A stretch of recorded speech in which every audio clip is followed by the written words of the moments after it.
Jadi saudara sekalian, kenapa saya harus keras-keras? Karena ini orang yang keras, ya kan? Tapi keras dalam hal prinsip, ya. Jadi kita tahu bahwa beliau adalah seorang advokat, ya. Katanya baru saja jadi advokat, 30 tahun. 30 tahun jadi advokat. Munarman. Assalamualaikum warahmatullahi wabarakatuh, bro. Waalaikumsalam warahmatullahi wabarakatuh. Jadi beliau ini aktivis ya, tapi sebenarnya core bisnis beliau adalah advokat ya. Jadi kalau pernah ingat-ingat di apa YLBHI dulu ya, LBH Jakarta. Saya mulai dari LBH Palembang. Oh, LBH Palembang. Justru, ya. Kemudian dari LBH Palembang diserahi amanah memperbaiki LBH Banda Aceh. Oke. Pindah ke situ. Jadi setahun setengah itu lebih kurang di situ. Siapa ketua YLBH-nya dulu waktu itu? Waktu itu Bambang Wijayanto. Oke, luar biasa. BW ya. BW sama Munir kepala bidang operasionalnya. Oke. Pernah juga di apa? Kontras. Jadi saya merangkap dua waktu di Aceh itu. Jadi waktu di Palembang saya itu merangkap LBH dan Walhi. Dua-duanya saya pegang. Ya. Tahun 94 mulai Walhi, kemudian 95 LBH Palembang, sampai dengan 99 tuh. Jadi 95 sampai 99 itu saya di 98 sebetulnya. Oke. 98 itu di Palembang. 99 Januari persis, bulan Januari 99, saya diminta untuk membantu LBH Aceh memperbaiki dan jadi dulu namanya direktur, kerennya itu begitu. Direktur LBH berarti gajinya paling gede di situ berarti. Oh, sangat gede sekali. Saking gedenya tidak bisa dihitung. Tidak bisa, priceless ya kan? Iya, betul. Baru itu kemudian tahun 2000 baru saya ditarik ke Jakarta. Oke, sampai kemudian kelar dari LBH, itu baru buka kantor sendiri. Mulai tahun? Mulai tahun 2007 saya. Oke, ya. Dan dalam hidup Munarman ini seorang yang luar biasa ya. Nanti kita akan cerita lah soal-soal yang terkait tahun 2020 lagi asik-asik bela Habib Rizik tiba-tiba dalam tanda kutip dikriminalisasi. Memang kriminalisasi ya, karena tahun gitu gila-gilaan lah kriminalisasinya kan. Nanti kita ceritakan itu. Nanti kita ceritakan itu. Nah, yang ingin saya share atau saya minta beberapa masukan atau pendapat dari Bro Munarman. Jadi Munarman itu adalah man itu man ya kan, pria. Munar itu mukanya bersinar. Itu baru Bung Refli yang ngomong begitu. Pria yang mukanya bersinar ya. Nah, ini menarik sekali Bro ya. Karena kita perlu ya ke orang yang punya pengalaman beracara ya, seorang advokat untuk melihat pasal-pasal ini tidak hanya dari segi teori tapi juga dari segi praktek selama ini ya. Jadi ada dua kasus yang berkembang. Yaitu kalau dalam perspektif Jokowi melaporkan.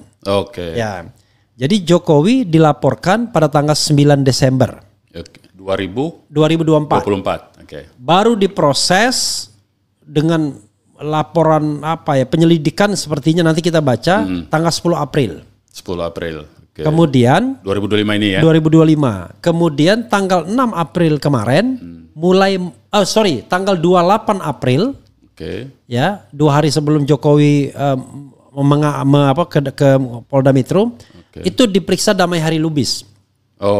Terhadap laporan yang tanggal 9 Desember. Ya, terhadap laporan yang kemudian berproses jadi barang yang nanti saya bacakan. Nah, kemudian tanggal 6 kemarin Rizal Fadilah. Jadi kalau kita bicara ini udah berproses. Nanti apakah proses seperti apa saya bacakan surat ininya, surat klarifikasi. Yang kedua adalah laporan pencemaran atau penghinaan direndahkan serendah-rendahnya dan dihina sehina-hinanya. Itu Jokowi yang sebagai pelapor. Jokowi sebagai pelapor. Nah, Jokowi sebagai pelapor ini juga menggunakan beberapa pasal. Yang saya tahu adalah besok itu sudah mulai ada pemeriksaan terhadap Rizal Fadilah, terhadap pemilik akun YouTube Sentana, dan terhadap Kurnia. Itu perlu dilihat surat panggilannya. Ya. Nanti apakah klarifikasi, apakah penyelidikan atau penyidikan itu perlu diteliti tuh. Nah, maka kemudian saya mau membacakan undangannya ya. Jadi biar kita nggak salah. Termasuk pasal-pasal yang digunakan nanti kita bahas satu-satu. Saya mulai dari laporan pidana oleh TPA dulu ya. TPA dulu. Egy Sujana karena dia yang dahuluan ya. Nah, terhadap Rizal Fadila ya. Ini saya bacakan biar nggak salah kita. Jadi kalau orang hukum tuh begitu bro ya, sobat era sekalian, nggak bisa kita main kira-kira, harus jelas. Satu kata aja beda arti itu nanti. Nah di sini dikatakan ya, ini kop suratnya Badan Reserse Kriminal Polri ya, Bareskrim, Direktorat Tindak Pidana Umum ya, alamat nggak perlu. Kemudian tertanggal 2 Mei 2025, nomor sekian, klasifikasi biasa, hal permintaan keterangan. Permintaan keterangan. Kepada Haji Rizal Fadila SH, alamatnya tempat tim pembela ulama dan aktivis ya di Rawamangun. Kemudian dia menggunakan rujukan 1 Undang-Undang 881 tentang KUHAP ya. Undang-Undang 2 2002 tentang kepolisian tentang Polri. Kemudian laporan informasi. Jadi laporan informasi. Jadi kayak Dumas itu pengaduan masyarakat. Nomor LI dan seterusnya tanggal 9 April ya atas nama pengadu Profesor Dr. Egy Sujana SH MSI. Kemudian ada sudah surat perintah penyelidikan. Oh, penyelidikan. Nomor SP Lidik dan seterusnya tanggal 10 April 2025. Jadi dia tidak mention laporan tanggal 9. Ya. Jadi dia cuma mention 9 April dan 10 April. Jadi laporan itu dianggap yang terakhir 9 April itu. Sebenarnya enggak terakhir laporan juga sih. Laporan siapa 9 April? Laporan dari TPUA berarti? Enggak tahu ya. Perlu dicek itu. Tapi intinya adalah laporan informasi nomor LI. Mungkin laporan dari TPUA. Karena TPUA yang memasukkan laporan. Itu kan tanggalnya, laporan informasi tanggal 9 April. Padahal TPUA kalau tidak salah setelah dia dari UGM membuat lagi laporan. Ya tapi ini kan sudah berproses tanggal 10 penyelidikannya. Oke lah, itu laporan TPUA anggap aja ya. Karena nggak ada laporan pihak lain. Yang laporkan tuh TPUA. Jadi dan TPUA itu laporannya berseri. Jadi masukkan terus dia bukti-bukti. Nanti saya jelasin itu. Ya. Artian pengertian itu apa. Iya, dia terus masukkan.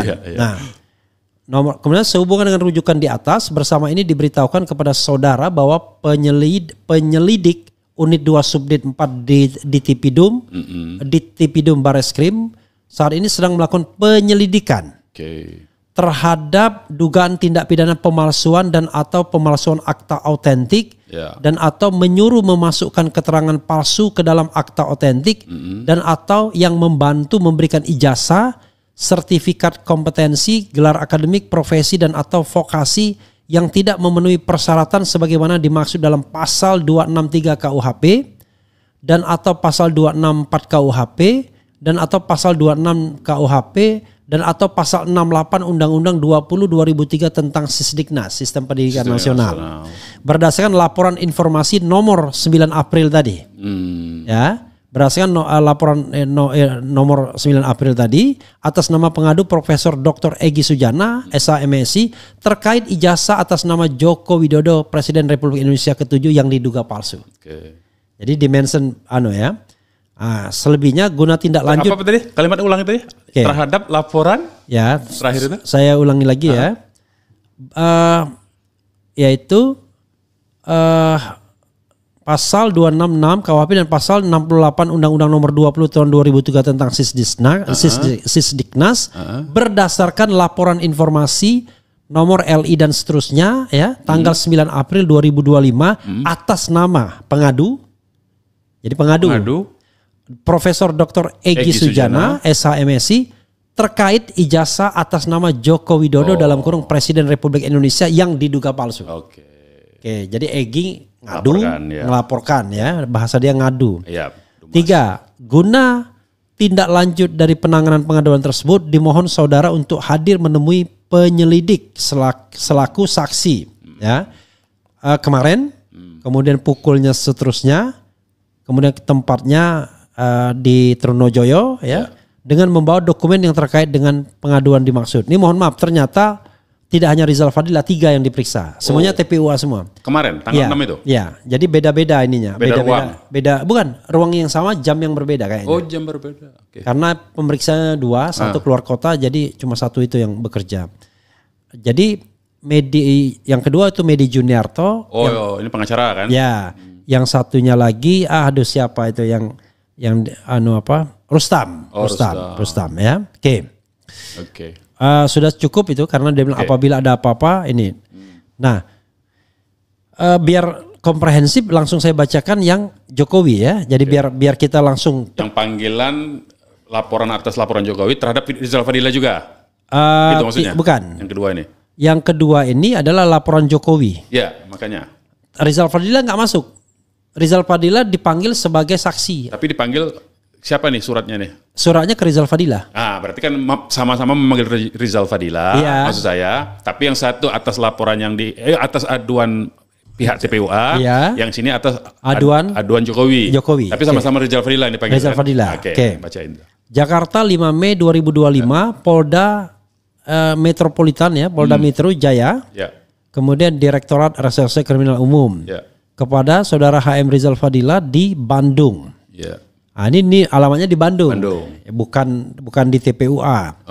Rujukan tetap sama tadi undang-undang dan laporan polisi nomor LP. Jadi dia langsung LP ya kan? Itu makanya.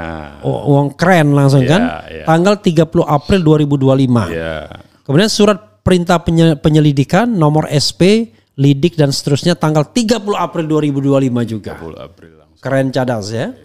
Tanggal langsung datang, bikin LP-nya, kemudian langsung surat SP, surat penyelidikan. Sprint lidik. Oke.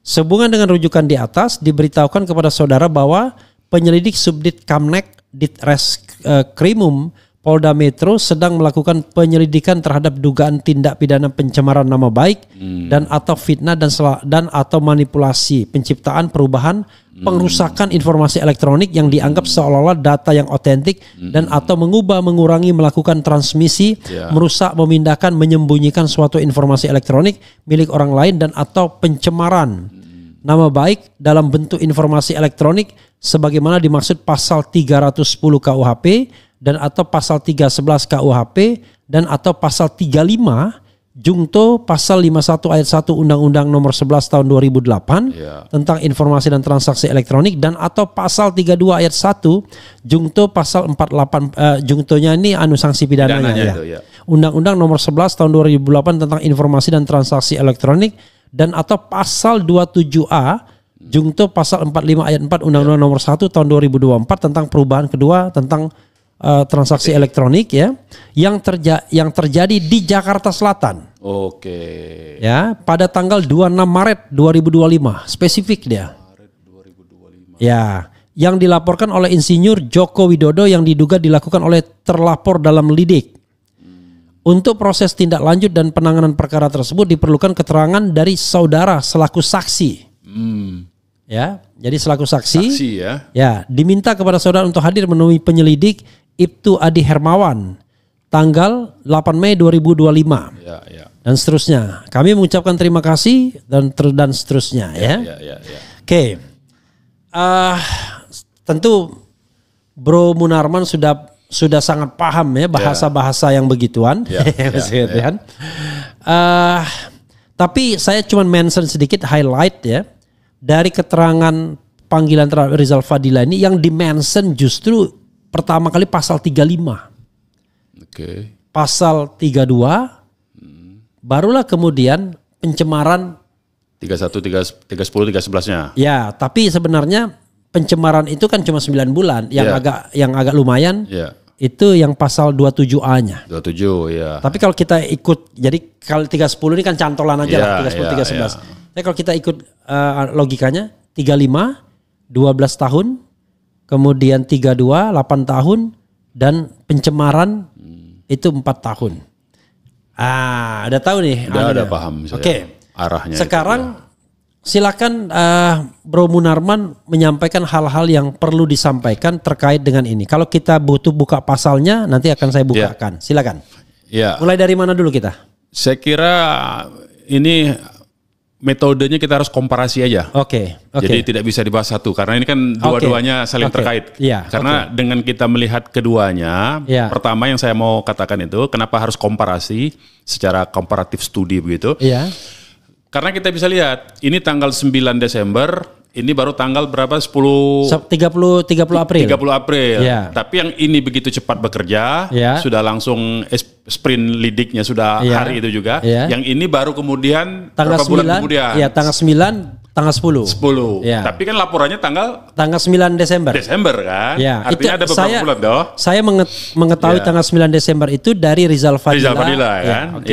Artinya itu dari sisi kecepatan kerja institusi kepolisian kita lihat ya. Ini kita bukan soal orang ya. Tapi ini soal institusi kepolisian. Ada SOP menurut saya yang diberlakukan berbeda. Yang seharusnya ini bisa lebih dulu bekerja. Baru kemudian ini kan laporan yang belakangan kan. Tapi ini kemudian kita lihat setelah ada reaksi dari pihak Jokowi, baru kemudian ini seolah-olah bekerja. I see. Ini kan sebetulnya semacam menurut saya semacam PR saja. Jadi entertain aja ini sifatnya ini sebetulnya menurut saya. Itu satu kalau kita bandingkan. Lepas dari soal kesulitan-kesulitannya ya. Nah, yang kedua menurut saya sebetulnya pihak TPUA itu sebetulnya tidak layak disebut sebagai Dumas. Karena kan konkret yang dilaporkan dulu itu kan, ada dugaan pemalsuan toh. Ada sifatnya konkret. Kalau Dumas itu kan misalnya kita lihat ada orang kecopetan atau orang tabrakan menimbulkan orang akibatnya mati, kita ngadu. Nah, itu sifatnya umum. Kalau dia kan bawa bukti setahu saya. Salah satu buktinya itu putusan pengadilan. Artinya ini kan ada proses hukum nih sebetulnya. Nah, dan secara hukum acara pidana ataupun substansi hukum material pun di KUHP sebetulnya saya juga mau koreksi sekalian cara kerja polisi ini. Dia dikebalik-balik sebetulnya. Yang justru sebetulnya yang delik aduan itu adalah ketika ada hak pribadi. Itu sebetulnya aduan namanya. Disebutnya itu mestinya aduan dari korban. Baru bisa diproses toh syaratnya. Tapi giliran yang ini yang sifatnya delik umum, pemalsuan itu kan umum tuh. Nggak perlu dilaporkan siapa. Nggak perlu dilaporkan sebetulnya dia bisa bekerja. Tapi jatuhnya aduan masyarakat, makanya disebut Dumas, pengaduan masyarakat. Yang ini justru sebetulnya yang dilaporkan Jokowi itu kan sebetulnya delik aduan. Karena kepentingan dia pribadi toh. Baru supaya bisa diproses harus dia sendiri makanya kan yang turun melapor. Tapi disebut justru laporan. Padahal ini harusnya laporan, ini harusnya aduan sebenarnya. Jadi ini kita koreksi secara regulasinya lah ya. Baik itu yang ini yang membuat kesalahan penerapan ini menurut saya ada di peraturan Kapolri. Jadi itu kalau di undang-undang hukum KUHP-nya sendiri maupun di KUHAP itu yang disebut aduan itu kalau ada kepentingan pribadi yang kalau kita melapor, kalau tidak melapor tidak bisa diproses. Makanya dikatakan delik aduan. Harusnya itu disesuaikan dalam konteks perkapnya. Sementara yang laporan itu tindak pidana umum. Tidak perlu ada orang melapor pun polisi bisa kerja. Nah itu dulu pertama koreksi kita terhadap regulasi teknisnya Perkapolrinya ya supaya kedepannya dikoreksi, tidak mempraktekkan hal yang salah. Nah yang dalam konteks dua perkara ini saya kira tadi itu kecepatan bekerjanya sama-sama penyelidikan katakanlah ya. Undangannya kan sama-sama penyelidikan kepada Kang Rizal Fadila itu kan. Sama-sama penyelidikan tapi ini baru bekerja setelah beberapa bulan dilaporkan. Kan itu pun saya dengar di channel ini juga TPUA sudah 3 kali melaporkan atau 4 kali melaporkan kalau tidak salah itu. Yang jelas berkali-kali. Berkali-kali. Terakhir setelah dia dari UGM itu kira-kira 3 hari dari UGM itu dia lapor lagi. Berarti setelah tanggal 16 April lah ya. Setelah tanggal 16 di minggu-minggu terakhir April kan. Nah ini baru bekerja. Kemudian ini juga seolah-olah dengan dalam waktu yang 1 hari saja, tidak sampai berbulan-bulan. Nah itu poin pentingnya. Nah kemudian bahkan kalau yang saya dengar Jokowi itu sudah diperiksa Hari yang sama. Kalau menurut keterangan media saya baca begitu, hari yang sama. 35 pertanyaan katanya. Harusnya ini sebetulnya dulu berlakunya sama SOP itu. Ketika ada orang mengadu, melaporkan, kita perbaiki istilahnya. Ketika ada orang melaporkan, TPUA melaporkan sebuah adanya indikasi tindak pidana, dugaan tindak pidana, mestinya hari itu juga diperiksa. Sama seperti yang diberlakukan terhadap Jokowi. Begitu dia melapor atau yang dalam konteks ini dia mengadu sebetulnya. Karena itu delik aduan. Ketika Jokowi mengadu, dia kan langsung diperiksa hari itu juga. Nah ini pun harusnya sama SOP-nya. Tapi ini kan sudah kita lihat ada tidak sama. Ini berbulan-bulan, ini satu hari yang sama. Kemudian sprintnya juga, sprint lidiknya sama-sama. Ini berbulan-bulan, ini baru kemudian satu hari yang sama. Nah jadi sudah banyak ketimpangan sebetulnya. Nah kemudian yang paling penting menurut saya, baik itu di hukum acara pidana maupun setahu saya di peraturan Kapolri itu diatur secara tegas. Pihak yang melaporkan terlebih dahulu itu berhak lebih dulu diselesaikan proses hukumnya dibanding yang belakangan. Apalagi secara substansi laporan yang dilakukan oleh TPUA ini istilahnya predikat crime-nya yang dilaporkan yang diadukan oleh Jokowi itu dampaknya dari laporan ini sebetulnya kan. Jadi artinya tadi seperti yang kita bicarakan, ini dulu harus dibuktikan. Ini bagaimana nih kelanjutannya? Tindak pidananya terbukti atau tidak dulu? Baru kemudian kalau terbukti nggak ada pencemaran. Ini nggak ada gunanya. Ini nggak bisa berlaku karena terbukti. Nah.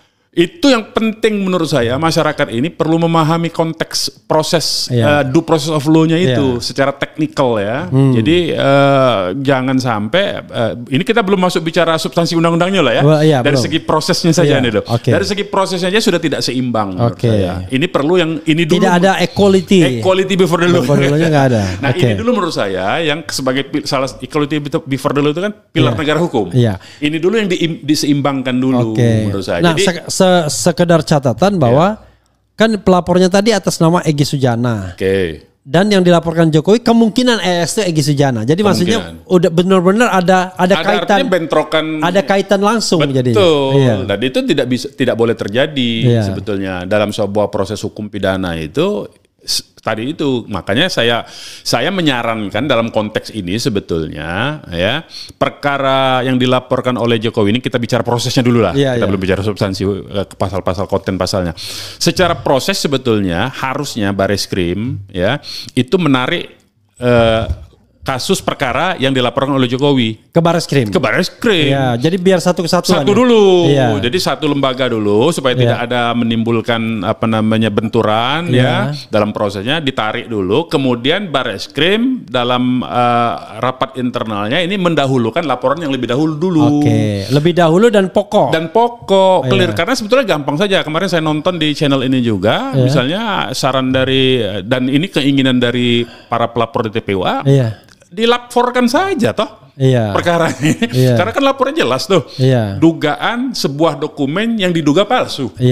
Tinggal diuji forensik, uji karbon, uji macam-macam lah, segala macam di lapor itu. Jokowi sudah memperlihatkan ijazah. Sudah memperlihatkan waktu melapor di Polda. Tinggal diambil aja, diminta itu atas laporan ini kami minta untuk diserahkan, untuk diuji. Kan nanti ketahuan, diumumkan. Kalau ternyata apa hasilnya kita tidak tahu, ya umumkan saja. Tidak cukup bukti misalnya. Tidak cukup bukti karena apa misalnya, atau bisa dilanjutkan karena ada dugaannya ini. Ya sudah proses dulu itu. Clear menurut saya, tidak ramai, tidak heboh. Jadi ada lagi soal proses ini. Soalnya saya ini mau mancing-mancing yang lain. Saya kira itu dulu. Itu dulu ya.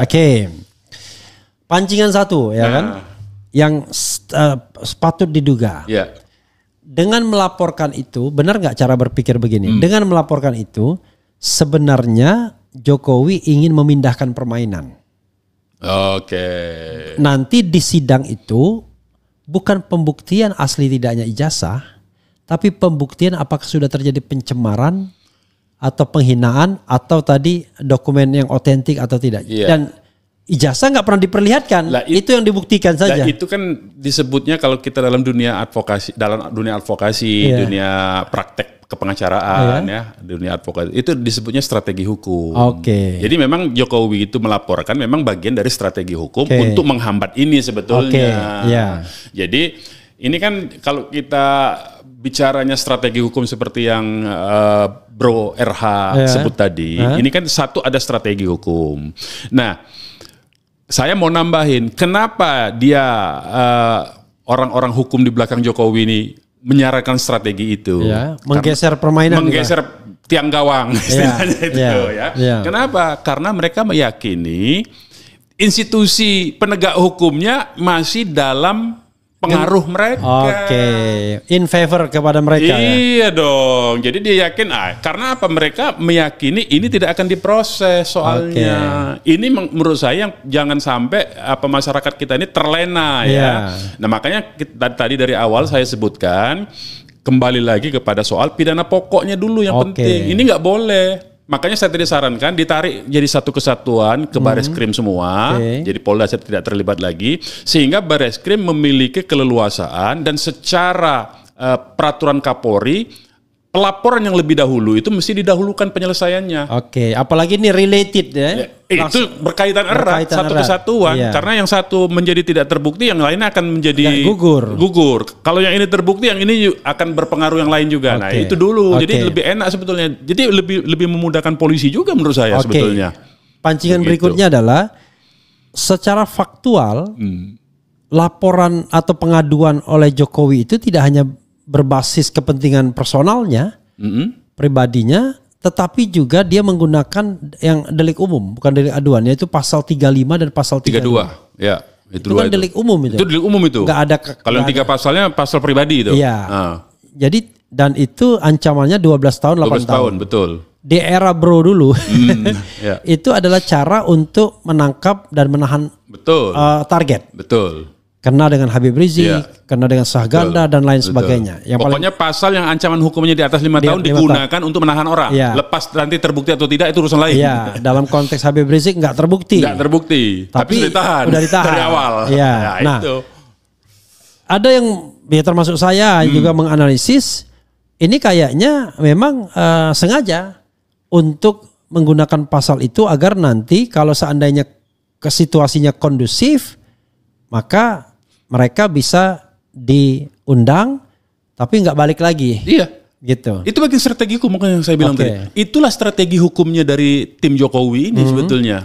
Kalau kita bicara taktik-taktik permainan-permainan dari perkara di lapangan, ya memang begitu. Ketika orang terdesak supaya kita punya bergen, istilahnya begitu kira-kira. Kalau politik itu bergen politik, maka kita harus kasih serangan dulu, yang itu akan mematikan langkah lawan. Nah kalau logikanya, kalau digunakan pasal 32 dan 35 itu dengan ancaman pidana yang berat di pasal 40 dan 50 sekian, 45 sekian gitu ya. Itu tentu saja orang yang dilaporkan, yang 5 orang dilaporkan oleh Jokowi, itu bisa ditahan. Masalahnya. Soal terbukti atau tidak, nanti relevan atau tidak, nanti urusan. Yang penting tindak pidananya di atas 5 tahun menurut hukum acara pidana bisa ditahan. Dan itu penahanan itu subjektivitas dari penyidik. Itu masalahnya.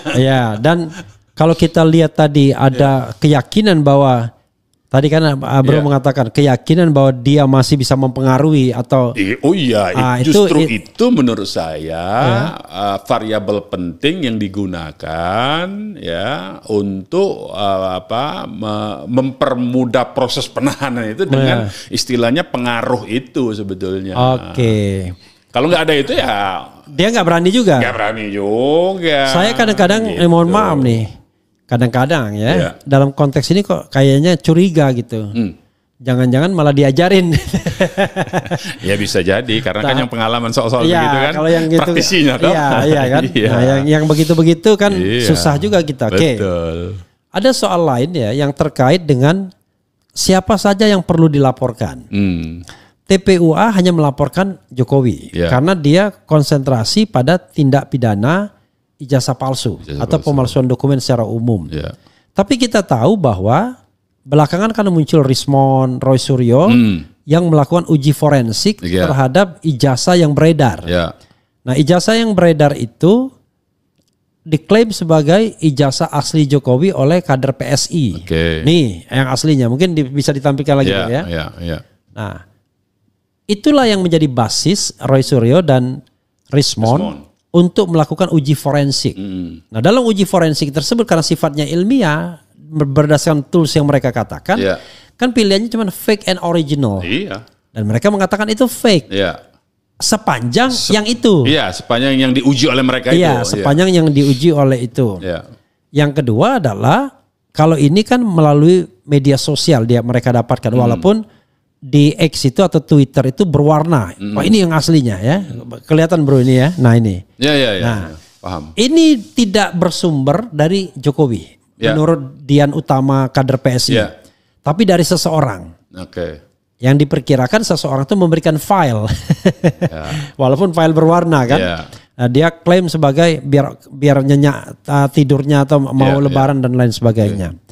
Nah pertanyaannya adalah yang kalau skripsi beda lagi, skripsi itu langsung dia mendapatkan fisiknya, jadi primer, kan? Primer. Nah di situ juga kemudian kesimpulan Roy Suryo dan Sianipar mengatakan Rismond, itu pun fake juga. Nah, salah satu alasan fake-nya karena penggunaan Times New Roman. Font font itu yang menurut beliau nggak ada. Roy Suryo mempermasalahkan lembar pengesahan, tanda tangan dan lain sebagainya. Jadi mereka itu mendapatkan langsung kan. Nah, tetapi dalam konteks ini kalau kita balik lagi pada ijazah palsu, menurut pengalaman Bro Munarman, apa yang sebaiknya dilakukan? Karena selalu orang bertanya kan, kalau Anda menuding ijazah palsu, emang Anda pernah lihat? Ya kan? Emang Anda pernah pegang? Ya ketika ditanyakan ke Roy Suryo, ya yang itu sepanjang yang disampaikan yang di-upload PSI. Itu kan? Ya yang PSI itu. Yang di-upload itu. Tapi artinya kan sekarang Jokowi berteka-teki. Ya kan, mengatakan itu nggak jelas, pengacaranya juga nggak mengatakan itu, tapi itulah yang ditampilkan oleh kader PSI dan waktu ada pertemuan alumni di UGM yang dimunculkan juga dimunculkan itu backgroundnya. Nah lalu Rismond melakukan itu. Silakan Anda mengkonstruksikan sesuatu dari pemaparan saya yang bingung ini. Nah jadi kalau memang laporan Jokowi dengan menggunakan pasal 3235, ya kan, harusnya yang dijadikan calon tersangka orang yang mengupload di akun medianya pertama kali, sama yang menampilkan di acara reuni UGM itu. Karena itu basisnya. Jadi itu, basis analisa dari Rismond itu kan dokumen itu toh. Nah, sementara yang diubah-ubah itu kalau ada dugaan penggunaan pasal 32 dan 35 mengubah, mentransmisi, menyimpan, menghilangkan, seolah-olah otentik. Kan itu yang kena seharusnya. Artinya orang yang menampilkan di UGM atau orang yang kedua yang mengupload ke media sosial. Media sosial itu bukan ini. Dia kan cuma menilai dari hasil upload. Nah, itu kekeliruannya. Jadi menurut saya ini akan jadi pukulan balik kalau hukumnya bekerja dengan benar. Sekarang kita bicara mengenai ini kan bukan delik aduan di Bareskrim itu. Kan walaupun yang dilaporkan Jokowi, tapi kan dia bisa saja menemukan tersangkanya. Makanya saya bilang itu ditarik. Kalau ditarik oleh Bareskrim semua. Ada satu kesatuan. Pasal 32 dengan 35 itu bisa menjadi justru pasal untuk menyelidiki yang upload itu. Jadi inilah sebetulnya menurut saya desakan dari publik ini sebetulnya satu, menarik kasus perkara lapor aduan yang di Polda Metro ke Bareskrim, kemudian mendesak Bareskrim untuk menggunakan perkap bahwa siapa yang melapor duluan dia yang harus diselesaikan lebih dulu. Apalagi ini pohon utamanya. Apalagi ini pidana pokoknya, pohon utamanya. Yang ketiga tadi adalah pasal 32 dan 35 itu justru harus digunakan untuk orang yang mengupload menggunakan sarana elektronik. Karena kan semua sama-sama tidak pernah menggunakan dokumen fisik toh dalam soal ijazah kecuali yang soal skripsi kan. Nah, jadi itu yang mesti diproses menurut saya. Jadi biar bisa. Makanya sebetulnya ini kalau persoalan ini tidak ada motif politik tertentu, ya, saya akan keluar dari masalah hukum dulu sedikit ya. Saya akan lompat sedikit dari luar masalah hukum. Kalau ini tidak ada motif politik tertentu, ya, maka sebetulnya ini secara hukum normatif ya. Normatif. Tidak kita campur dengan politik. Ini sebetulnya polisi gampang. Gampang, mudah. Ibaratnya ini bukti-bukti udah ada semua. Kalaupun dia udah bertebaran ini sebetulnya. Lalu kemudian apalagi sudah diperlihatkan gitu. Oleh si pelapor, oleh si pengadunya sendiri kan, tinggal diminta saja sebetulnya. Dan langkah berikutnya sebetulnya nggak perlu banyak-banyak manggil orang, uji forensik aja. Laporkan itu betul. Mana ijazahmu, forensik, uji forensik. Mana skripsimu, uji forensik. Selesai. Untuk mendukung hasil uji forensik ini, barulah kemudian nanti orang UGM yang dimintain keterangan, gitu loh. Biar beres urusannya tanpa politik ya. Tapi menurut saya ini menjadi rumit ini karena memang ada istilahnya pancingan politik dan jebakan politik juga. Ini di luar soal itu, makanya saya bilang kita berhentikan dulu soal hukumnya selesai ya. Clear, mudah-mudahan clear soal hukumnya. Nah, sekarang kita bicara tentang pancingan politik, kegaduhan politik dan lain sebagainya. Ya. Ada sementara orang yang mengatakan bahwa bisa jadi sebenarnya Jokowi punya semua itu. Nah, itu ada timbul analisa seperti itu kan. Ada yang aslinya. Dan itulah yang dia akan bikin kick nanti ketika nanti ada puncaknya pada perhelatan puncak, kan begitu. Nah, sekarang dia nikmati aja permainan ini sebagai panggung dia untuk barangkali ada mengatakan tidak post power syndrome. Jadi kalau saya nyebutnya reproduksi kekuasaan. Reproduksi kekuasaan. Jadi mata kamera tetap ke beliau. Itu. Sejauh mana keyakinan Anda kalau seandainya ada analisis seperti, bukan keyakinan, analisis Anda. Analisis ya. Kalau kita lihat dari analisisnya kan kita akan bermula, ini kan peristiwa terjadi sejak lama ya. Saya nggak lupa tahun berapa. 2018. Gus Nur pertama itu Bambang Tri. Iya, itu 2018. Jokowi undercover 2. Yang pertama dong. Kalau Jokowi undercover 1, itu yang Bambang Tri sendiri. Iya, kalau kan Bambang Tri itu nulis 2. Iya, tapi kan yang dipersoalkan yang pertama itu yang undercover pertama tuh. Baru kemudian yang dengan Gus Nur yang kedua. Bukan. Jadi yang dipermasalahkan itu adalah kalau Jokowi undercover 1 itu cerita tentang asal usul. Jokowi undercover 2 bicara tentang sekolah ijazah dan sekolah ijazah. Yang kata Bambang Tri SD SMP SMA-nya fake. Ya, itu. Itu yang membuat dia sendirian, belum sama Gus Dur ya. Belum. Nah, itu yang kena 3 tahun kan? Ya, dia kemudian belum dihukum. Lalu berdasarkan buku yang beredar itu, dia diinterview oleh Gus Nur. Bos. Enggak. Itu kalau yang dia sebelumnya dihukum itu Jakarta undercover 1. Nah, itu maksud saya. Iya. Di Jakarta undercover 1 itu soal asal usul. Iya. Ya macam-macam lah ini maksud saya itu maksud saya. Baik Jakarta undercover 1 tentang asal usul maupun Jakarta undercover 2 yang dia bersama Gus Dur bersama-sama. Enggak bersama-sama. Jakarta undercover 2 bukunya beredar dulu, lalu dia diinterview di mana-mana yang mengatakan ijazah Jokowi palsu. Itu setelah dia keluar penjara toh? Iya. Nah, kemudian dia diundang oleh Gus Nur. Kemudian barulah dua-duanya jadi tersangka, jadi terpidana. Gus Nur untuk meyakinkan dia nggak bohong, mubahalah. Nah, dua-duanya jadi tersangka, dua-duanya dihukum. Nah, itu maksud saya. Bermula mulai dari awal. Jadi kan Jokowi ini maksud saya dari apa kita rangkai tadi secara panjang dari mulai Bambang Tri Jakarta awal satu kemudian Bambang Tri yang kedua sama Gus Dur berdua kan sama Gus Nur ya bukan Gus Nur ya kan ini sama polanya ada informasi yang dilempar kemudian jadi perbincangan publik kemudian dinikmati kemudian dengan alat-alat kekuasaannya, kan waktu itu dia presiden. Dengan alat-alat kekuasaannya melakukan proses penghukuman terhadap orang yang mempersoalkan. Nah, ini episode ketiga menurut saya bakalnya. Episode pertama Bambang Tri sendiri. Episode kedua Bambang Tri bersama Gus Nur. Nah, ini bakal episode ketiga menurut saya. Karena polanya sama persis. Hanya bedanya dulu Jokowi berkuasa, dia tinggal perintah. Tinggal berkedip mungkin. Tinggal berkedip, bukan perintah lagi. Tinggal berkedip berdehem. Sekarang dia karena dia tidak lagi sebagai formalnya tidak memegang jabatan struktural di pemerintahan. Dia harus datang. Dia harus datang, itu saja. Tapi pola permainannya sama menurut saya. Maksud saya gini, kan ada dua hal tadi.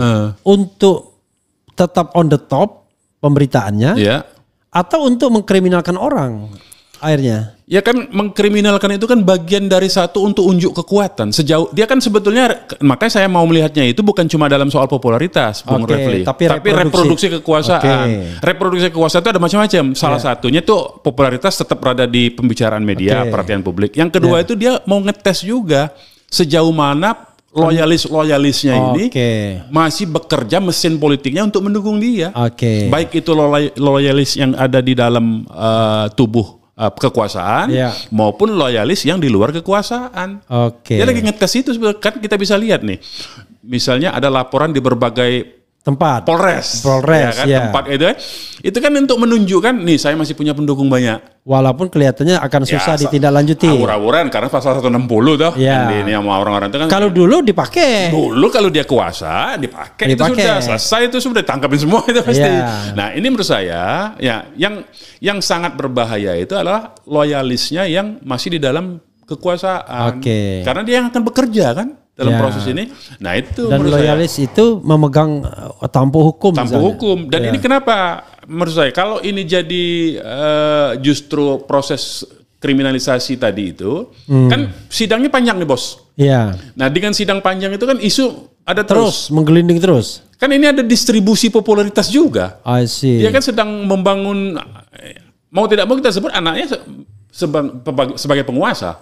Dan itu bisa didistribusikan loh. Karena dia satu kesatuan itu. Jadi artinya perekatan itu untuk putranya bisa kan? Bisa jadi untuk itu. Jadi popularitas perhatian kepada Jokowi itu justru untuk mendongkrak ini putranya. Termasuk juga untuk ngetes siapa saja pendukungnya di dalam maupun di luar kekuasaan. Itu mah bacaan dari segi non hukumnya ya begitu menurut saya. Nah, sekarang pertanyaan ya, ini udah hampir terakhir, mungkin pertanyaannya adalah what should we do? What should they do? Karena bukan kita kan, mereka itu orang TPUA dan lain sebagainya. Sementara ini kan sudah menggelinding luar biasa. Gak mungkin kan ibarat anak busur panah sudah melesat, kan anak panah dari busurnya, lalu mau ditarik kembali. Sudah ada proses di Bareskrim, proses di Polda Metro, dan kemudian ada berproses di Solo dengan perbuatan melawan hukum gugatan perdata. Nah, apa your suggestion itu? Apa your advice? Ya, menurut saya kalau sudah begitu ya tinggal dijalani. Ikuti aja. Artinya tinggal di jalan itu artinya yang laporan TPUA itu terus untuk digaungkan oleh TPUA dan minta tadi itu secara teknis disurati secara resmi Bareskrim untuk menarik perkara yang di Polda dan mendahulukan pemeriksaan laporan TPUA yang mulai Desember tahun 2024. Kemudian untuk segera minta itu diuji forensik di Lab 4 Polri, Laboratorium Forensik Polri yang resmi kan. Kemudian lepas dari situ hasilnya apa ya itu harus dihadapi menurut saya, tinggal itu. Tetapi sekali lagi tadi ya soal independensi. Kan tadi menggunakan alat-alat kekuasaan itu lapor problem dan kita lain sebagainya. Begitu masalahnya. Justru itu problem terbesar negara kita ini. Aparatur birokrasi penegak hukumnya ini itu tidak independen kan. Dia tidak berdiri di ruang kosong dan tidak memiliki menurut saya baik itu karakternya, budayanya ya. Dia memang bagian secara struktur politik, struktur pemerintahan itu kan memang institusi negara. Tapi kan institusi negara ini kan dia diangkat juga secara administratifnya ya. Kapolri kan diangkat oleh presiden. Tidak hanya diangkat, dipilih. ya ditunjuk SK-nya dari presiden, kira-kira begitulah. Dan dia yang milih. Presiden yang milih kan. Jadi artinya memang tidak bisa lepas dan membutuhkan seorang yang sangat luar biasa menurut saya kalau mau bekerja independen. Jadi memang kita juga tidak bisa sepenuhnya menganggap institusi negara itu di ruang hampa ya.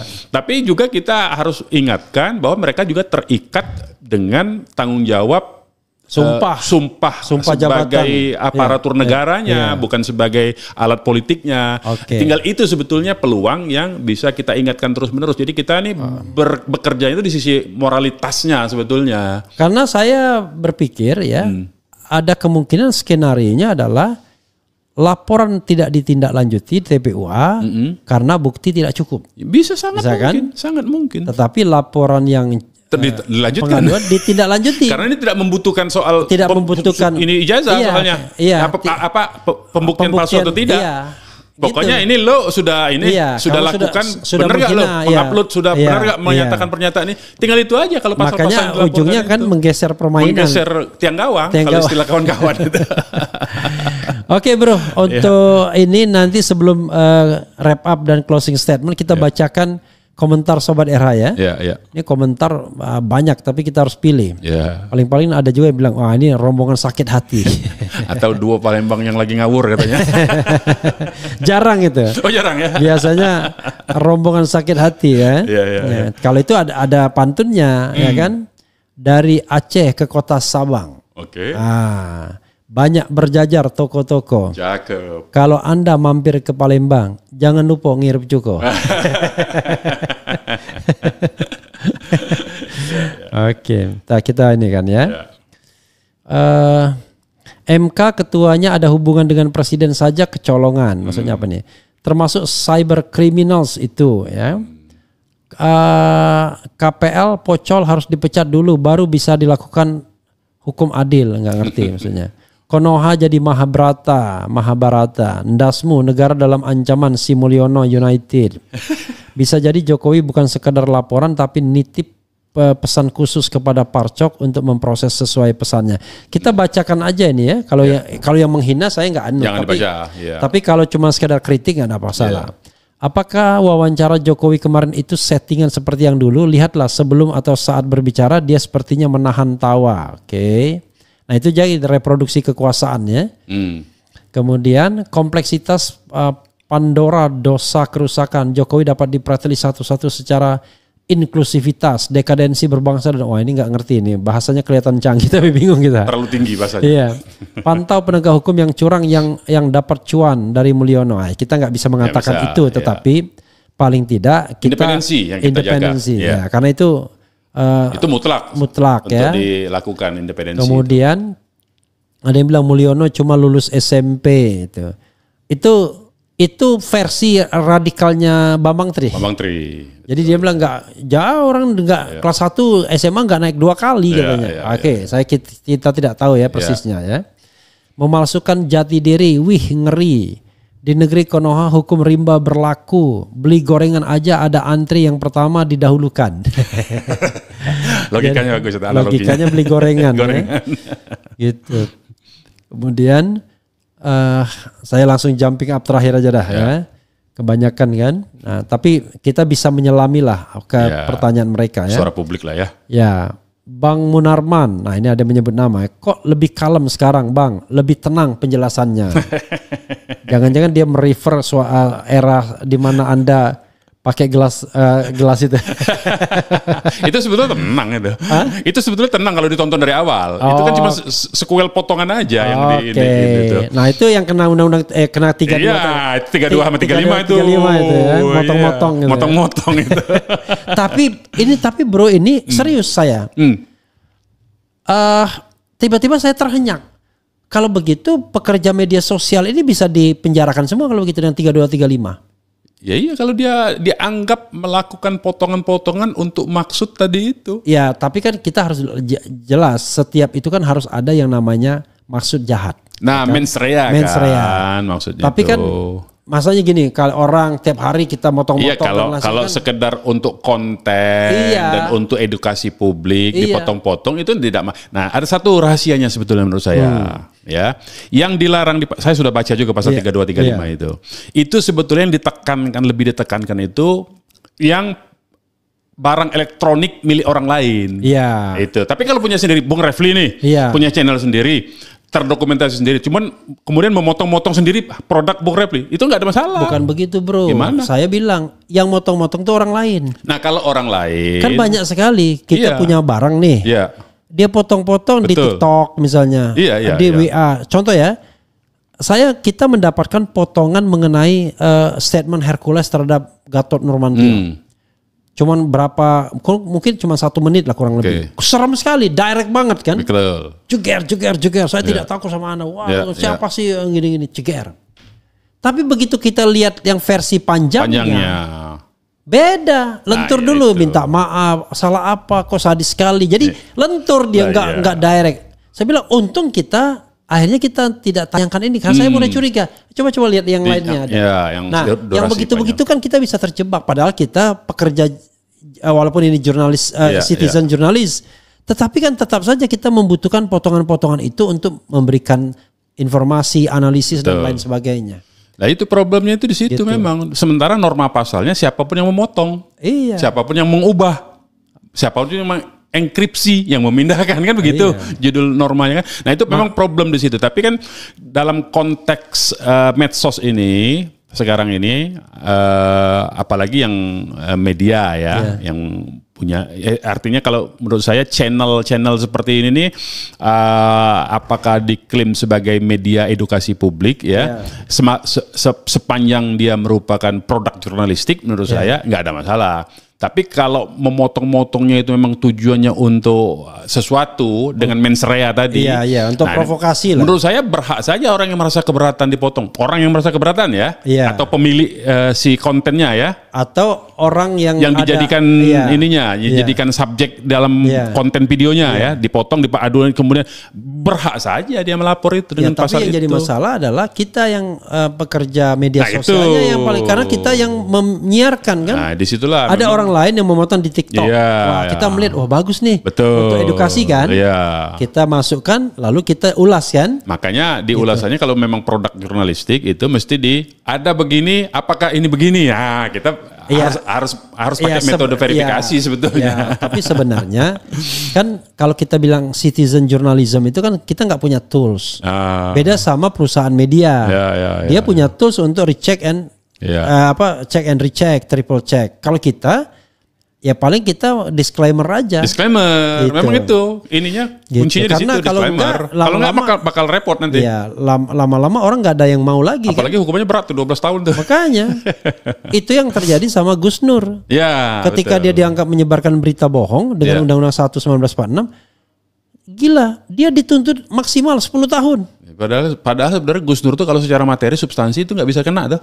Iya, si Bambang Tribun juga nggak bisa kena. Iya. Karena tidak ada pembandingnya, yang aslinya kagak ada. Betul, apalagi yang dijadikan saya tonton cuplikan-cuplikan persidangan itu soal mubahalanya. Iya. Nggak ada urusannya itu. Iya. Bukan, nggak ada penghinaannya. Nah awalnya mubahalanya, tapi awalnya tapi pasal digeser kemudian itu digeser, jadi menyebarkan berita bohong. Dua-duanya sama.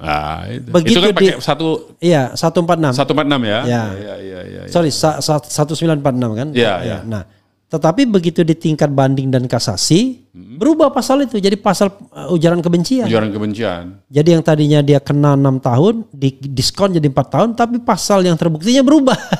Harusnya kan bebas kan gitu. Sedih makanya. Kan di tingkat awal pasal ini dikenakan. Kok tiba-tiba pengadilan tinggi mengatakan bukan pasal ini, harusnya pasal ini. Itu.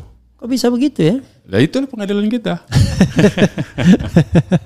Padahal kan mestinya pengadilan tinggi sama Mahkamah Agung cuma menilai penerapan pasal itu benar apa enggak. Iya, nggak boleh lagi ngubah pasal. Iya, kalau salah ya sudah. Betul, nggak boleh berubah pasal. Gagal. Gitu. Kalau dia ngubah pasal harus adili loh. Iya. Pengadilan tinggi itu berhak untuk membuka persidangan sebagaimana persidangan tingkat pertama. Iya. Nggak bisa ngubah-ngubah segitu aja. Itu repot memang hukum kita ini. Masih banyak yang perlu diperbaiki memang. Nah, Anda sendiri sudah merasakan kan? Iya. Adalah. Bro, tolong closing statement silakan. Di era channel sering saya katakan kalau closing statement bisa 2 jam daripada Anda penasaran kan. Silakan closing statement. Ya saya kira pertama himbauannya kepada teman-teman kita yang sedang berusaha, berupaya melalui mekanisme hukum untuk Sorry, boleh nggak sebelum closing statement ini ada masalah yang agak gawat juga. Apa itu? Mahfud MD melawan Taufik, Dr. Taufik. Oh, yang di Solo. Di Surakarta, PN Surakarta. Iya, jadi kita apa ininya? Kita dengarkan ya. Perlawanan. Dengarkan dulu ya, biar kebetulan Anda bro di sini kan, kapan lagi kita eksploitasi ilmunya kan? Apa itu? Oke, kita lihat. Jadi intinya adalah Pak Mahfud mengatakan bahwa permohonan itu nggak bisa dikabulkan. Dia akan tidak dapat diterima lah. Gugatannya itu. Gugatannya tidak dapat diterima. Alasannya, loh, kok ini kan masalah ijazah kok digugat di Perdata gitu. Lalu Pak Taufik menjawab, loh, kata Pak Mahfud harus ada perikatan antara yang menggugat dan yang digugat. Kata Pak Taufik, kok Pak Mahfud kok nggak ngerti yang namanya bedaan prestasi sama perbuatan melawan hukum. Itu udah benar itu sebetulnya Dr. Taufik menjawab. Cuman dia merasa terganggu karena Mahfud MD ini adalah guru besar yang seolah-olah pendapat itu pasti benar. Satu, yang kedua bisa jadi hakim-hakim itu murid dia. Jadi dia sudah mempengaruhi terlebih dahulu karena sebagai dia tokoh publik kan. Iya, dalam tanda kutip ancaman bagi Dr. Taufik itu adalah kasus ini akan dinyatakan tidak diterima untuk 2 hal. Satu, legal standing. Padahal yang namanya gugatan perwakilan aja udah diterima. Ini kan semacam gugatan perwakilan sesungguhnya kan? Iya, citizen lawsuit. Iya, citizen lawsuit sebenarnya ini kan. Nah, yang kedua adalah dia akan dikenakan mengenai kompetensi peradilan. Wah, kami nggak berwenang gitu. Nah, seperti Pengadilan Negeri Jakarta Pusat. Sama, memang. Tapi masalahnya Pak Mahfud mengatakan itu dan membuat kemudian Dr. Taufik meradang. Oke. Tes.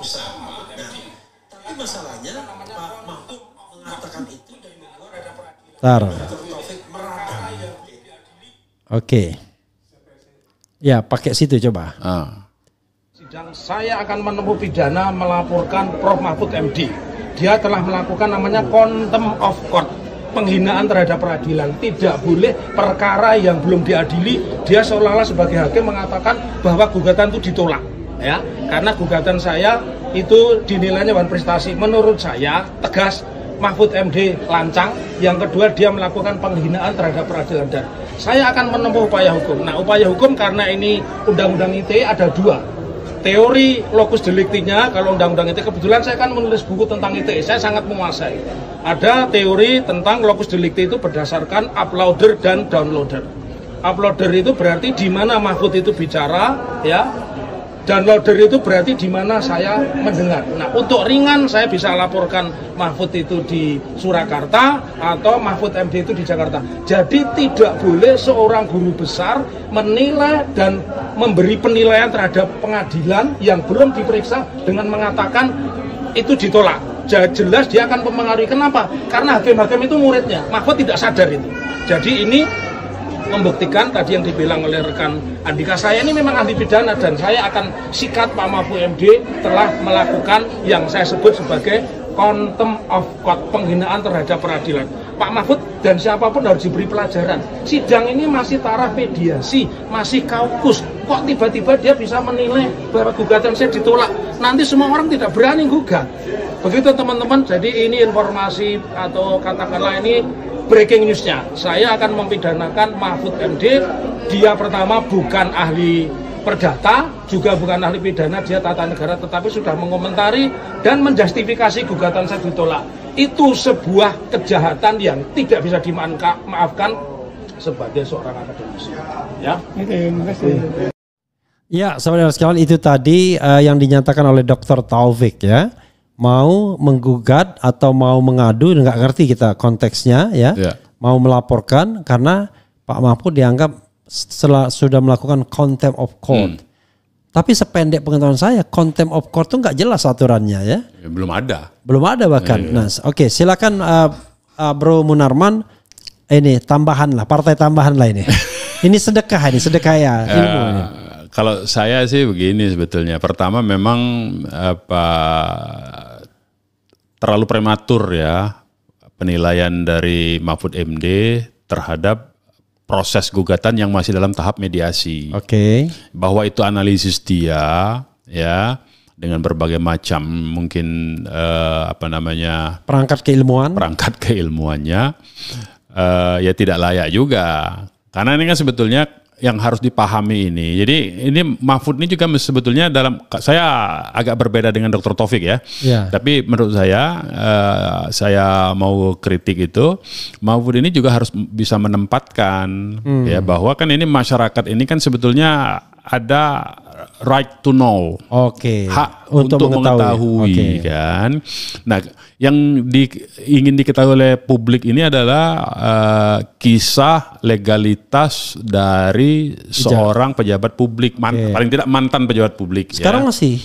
Kan dia Danantara ya. Kan? Atas dasar itu kan sebetulnya. Nah, karena itulah sebetulnya semua pejabat publik itu berhak untuk diminta informasinya sebetulnya. Dia nggak punya lagi privilege kecuali urusan rumah tangganya toh.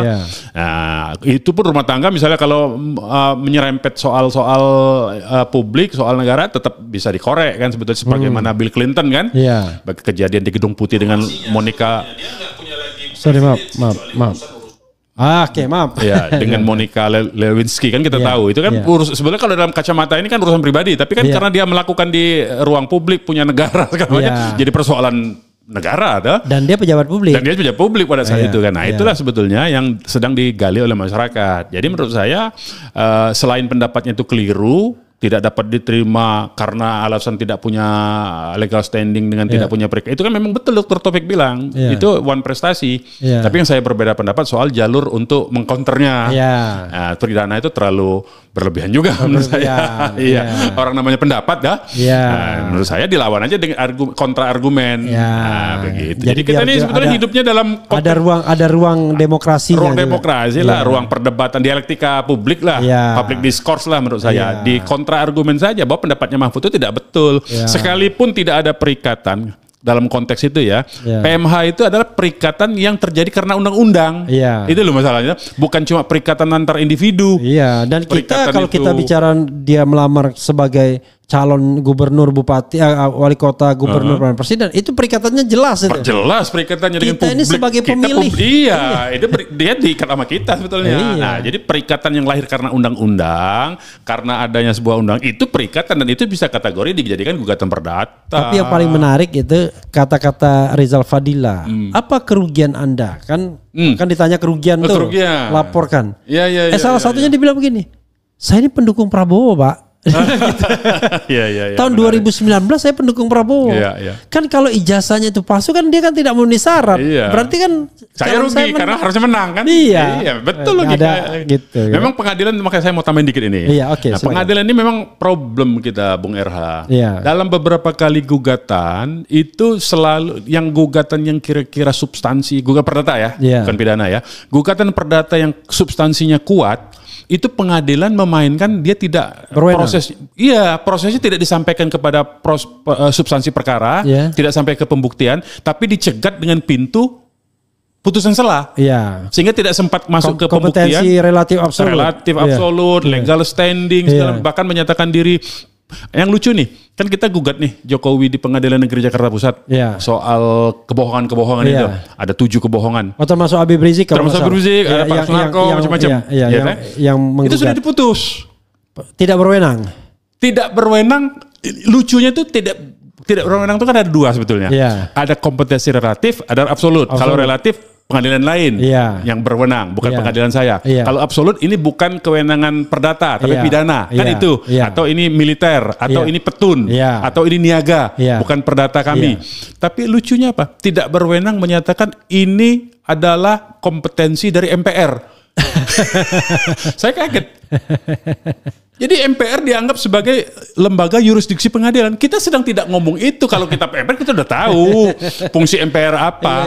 Tapi lucu maksud saya. Saking dia tidak punya alasan lagi.